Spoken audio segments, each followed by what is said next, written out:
이렇게 과찬으로 환영을 해 주셔서 대단히 감사합니다. 특히 친구로부터 소개를 들으니까 아주 고맙기도 하고 어색하기도 합니다. 아까 우리 김탁 씨가 말씀했던 대로 저는 야구를 좋아하고 스포츠는 하는 건 별로 없지만은 권투 뭐 등등 아는 척을 하는데 사실은 그런 이야기를 하는 자리 같으면 참 편하겠는데 오늘 이 자리가 이 나라의 상황을 반영을 해가지고 상당히 심각한 얼굴로 앉아 계시는데 저는 좀 편안하게 이야기를 하려고 합니다. 제가 1945년생이니까 이제 해방동의가 됩니다. 해방동이 되는데 제가 63년에 우리 가족들이 사진관으로 가서 부산 사진관으로 가서 사진을 찍었습니다. 목적은 뭐냐? 남미로 이민 가는 수속을 밟기 위해서 사진을 찍었습니다. 그때 가는 나라는 어디냐 하면 파라과이였어요. 파라과이. 그런데 다행히 수속이 잘 안 돼가지고 지금 이 자리에 있습니다. 파라과이. 그때 파라과이 간다고 하니까 기분 좋더라고요. 그때 61년부터 브라질 이민을 많이 갔습니다. 저 집이 좀 삼복도로 위에 있었는데 내려다 보면은 그 이민자를 태운 배가 떠나는 모습도 보이고 해가지고 언젠가는 한번 해외로 나갈 수 있으면 좋겠다 생각했습니다. 그런데 지금 파라과이가 어디에 있는지도 잘 모르겠어요. 지도를 한번 봐도 알겠는데 74년쯤 되는데 제가 국제신문에 사회부 기자를 할 때인데 기사가 하나 실렸는데 울산 조선소에서 20만 톤 되는 탱카를 만든다고 이렇게 기사가 실렸습니다.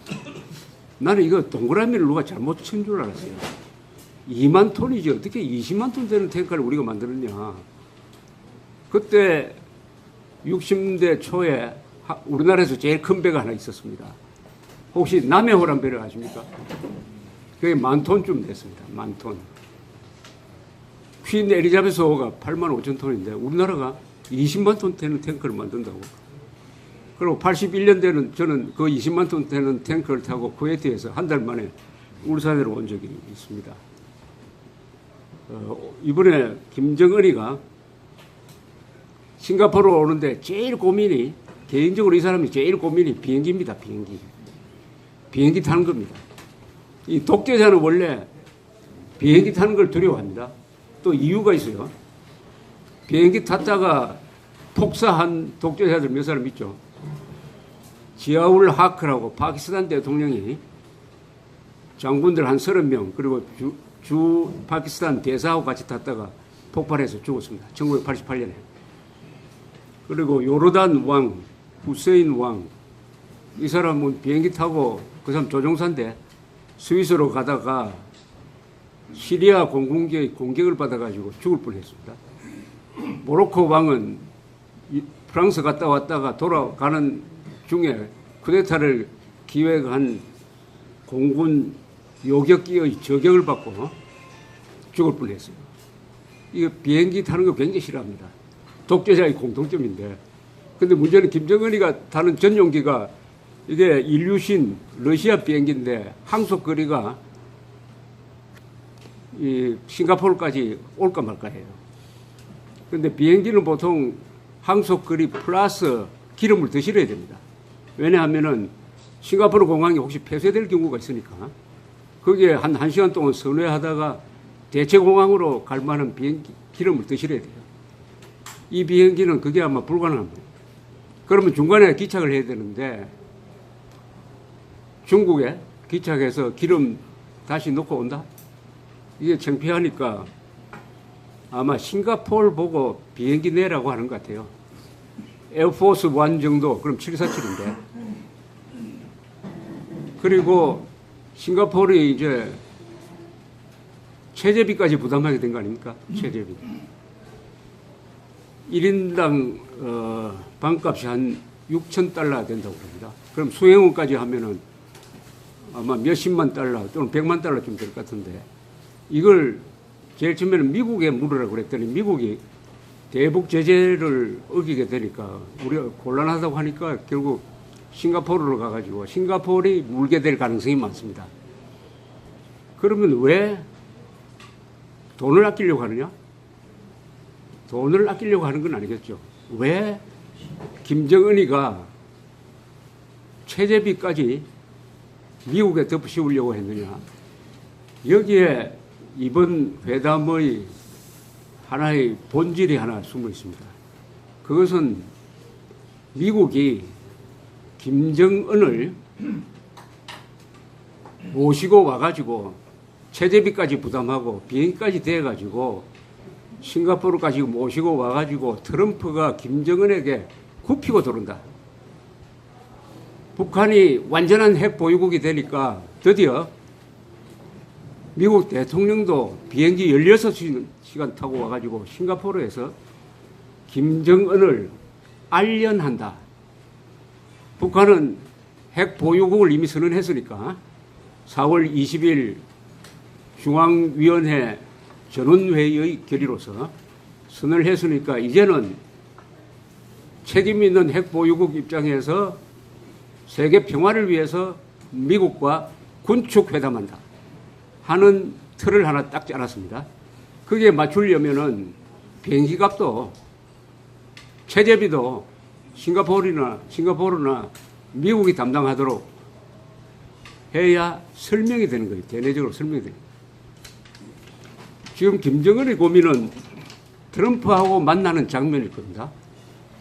김정은이가 뭐 판문점에서 연출을 잘했다, 북경에서 연출을 잘했다고 하는데 그건 다 밀폐된 공간에서 상당히 협조적인 문재인, 시진핑 정권이 마련해 준 무대에서 통했던 것이고 싱가포르에서 수천 명의 기자 앞에서 그리고 어디로 뛸지 모르는 트럼프와 만나서 어떤 모습을 보여줄지 이게 상당히 궁금해요. 궁금할 뿐만 아니라 이게 중요합니다. 중요해요.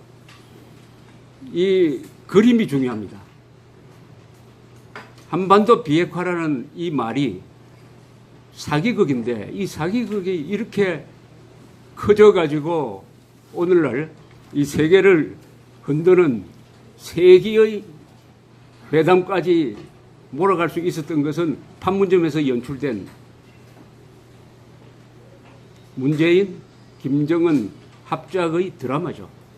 그게 언론을 통해서 많은 세계 사람들을 속이고 해가지고 환상을 하나 만들어냈습니다. 그 환상은 김정은이가 진정으로 핵을 포기하려고 한다. 그 환상에 힘을 실어준 게 트럼프죠. 트럼프가 만나자고 하니까 아, 핵 포기가 진정성이 있구나. 이렇게 돼서 지금 싱가포르 6월 12일 회담이 이루어지게 되는데 이 회담에서 김정은이가 저는 궁금한 게 김정은이가 트럼프하고 악수를 하느냐 아니면 포옹을 하느냐입니다. 김정은과 트럼프가 포옹을 하면 어떤 장면이 될까요? 그 그림을 여행 연습을 한번 해봤으면 좋겠는데 김정은의 몸무게가 130kg입니다. 키가 170 될 거예요. 제가 공군에서 제대하고 나서 지금까지 몸무게가 똑같습니다. 저 몸무게의 딱 2배입니다. 김정은이가. 키가 큰 트럼프하고 포옹을 하면 그 사진이 어떨까요? 아기곰이 어디 안 낀 것 같지 않을까요? 그 사진이 북한 지역으로 들어가면 어떻게 될까요? 지금 북한 체제를 유지하고 있는 가장 중요한 선전선동의 논리가 하나 있습니다. 이게 무너지면 북한 체제 통제 불가능합니다. 하나는 김일성 3대에 대한 우상숭배죠. 그 다음에 그것만큼 중요한 게 반미입니다. 반미. 북한의 주적은 한국이 아닙니다. 한국은 괴뢰죠. 미국을 미제국주의. 그 교과서에 보면은 북한 교과서에 보면은 미제 성냥입니다. 미제 성냥이.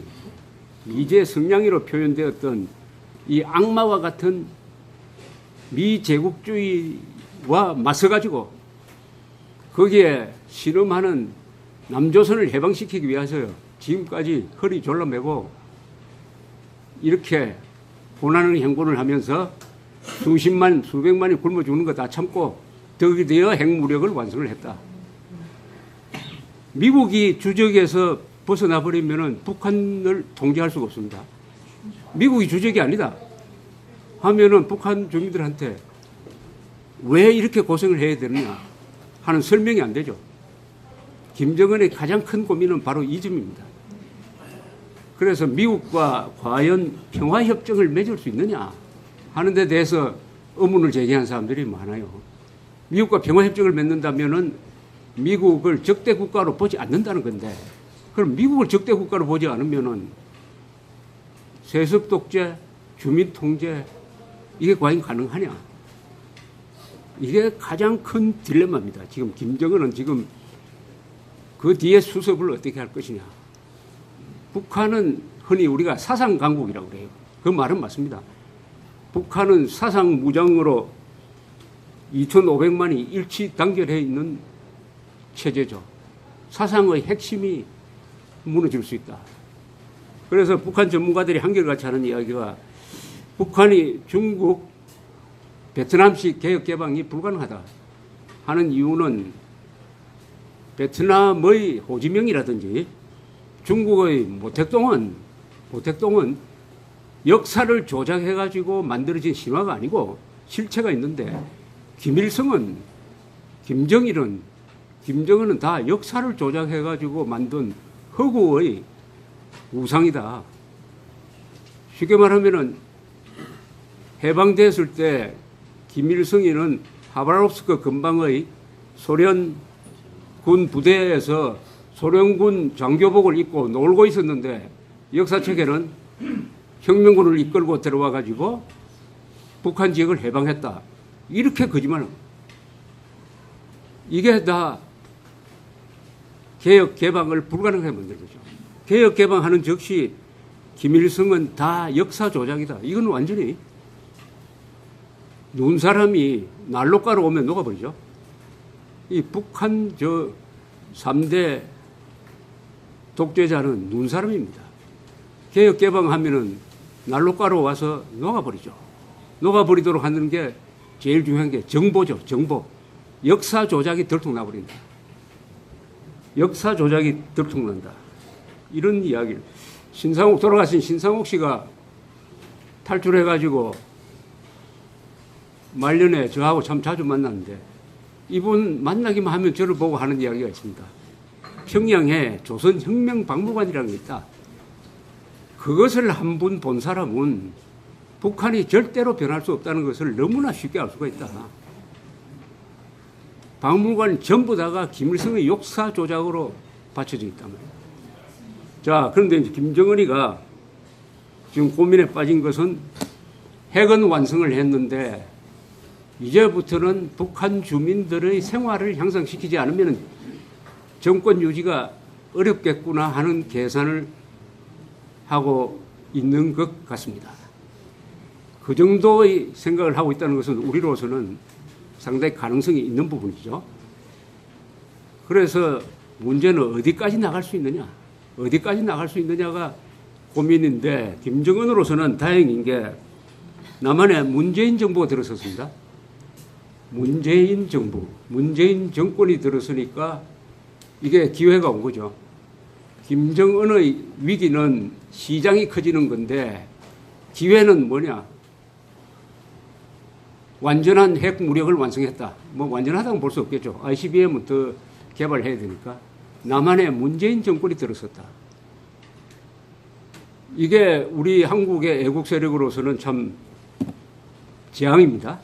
한국의 애국 세력이 코로나에 몰린 이유가 북한의 핵무장한 세력과 이념적으로 비슷한 생각을 가진 남한의 좌파 정권이 등장했다. 김정은이는 한 손에 전략 무기로서의 핵을 가지고 있고 다른 손에는 정치 무기로서의 남한의 좌파 정권을 가지고 있다. 전략 무기와 정치 무기를 연결시키면은 권력이 없는 남한의 애국 세력을 자유민주 세력을 누르고 적화 통일로 가는 중간 단계인 나전 단계 연방제가 가능하겠다. 그리고 문재인 정권을 앞세워가지고 미국과의 활로를 트는 일도 가능하겠다. 이렇게 판단한 것이라고 보입니다. 그게 4.27 판문점 선언입니다. 자, 4.27 판문점 선언은 이것은 사실은 좀 딱딱하고 읽어보면은 생소한 문장, 특히 북한식 문장이 많아요. 그렇지만 이것은 밑줄 치면서 읽어볼 필요가 있습니다. 특히 여기 트루스 포럼, 청조 트루스 포럼이니까 트루스, 진실을 알아야 될 거 아닙니까? 진실. 팩트가 아니고 진실 아닙니까? 팩트와 트루스는 다릅니다. 사실과 진실은 다릅니다. 사실은 단편적인 정보지만은 진실은 그 사실을 모아가지고 전체를 보는 겁니다. 그러니까 트루스가 팩트보다 한 수 위죠. 그렇다면은 4.27 선언, 그 아버지 뻘이 되는 14선언, 그리고 할아버지 뻘이 되는 6.15 선언, 요 세 가지는 반드시 읽으셔야 됩니다. 읽고 밑줄 치면서 비판을 해야 됩니다. 비판할 수 있어야 돼요. 왜냐하면 이게 좌파들은 헌법보다 더 위에 놓으려고 합니다. 4.27 판문점 선언은 그 내용대로 하면은 대한민국 적화됩니다. 그 내용대로 하면은 대한민국의 자유민주주의, 국가, 보안법, 한미동맹 있을 수가 없습니다. 그 말대로 하면은. 거기에는